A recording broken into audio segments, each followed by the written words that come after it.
नमस्कार. हा पालघरचा मुख्य रस्ता छत्रपती शिवाजी चौक आणि या अतिशय वर्दळ असलेल्या ठिकाणी हे आपल्या मराठीच भगिनी आहेत, मासे विकायला येत असतात. पण हा एवढा डेंजर स्पॉट झाला आहे.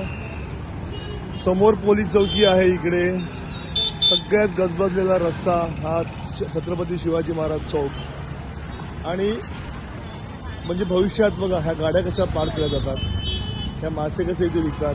हे मासे विकण्यासाठी मला काही इश्यू नाही आहे, पण प्रश्न असा आहे की भविष्यात इथे फार मोठा अपघात होणार आहे. कदाचित कोणाचा जीवही जाऊ शकेल. त्यामुळे मी नेहमी म्हणतो की एखादा माणूस मेला तर त्याचं कम्पेन्सेशन मिळेल, पैसे मिळतील, पोलीस केस होईल, चौकशी होईल. पण तुम्ही गेलेला माणूस कसा परत आणणार? तर प्रशासनाने इकडे लक्ष द्यायला पाहिजे, पोलिसांनी लक्ष द्यायला पाहिजे, कारण हे खूप डेंजर झालं आहे आणि दिवसेंदिवस गर्दी वाढत चालली आहे. आणि अशा लोक अशा गाड्या पार करतात. समोर पोलीस असतात, कोणी दखल घेत नाही, प्रशासनाला काही पडलेलं नाही.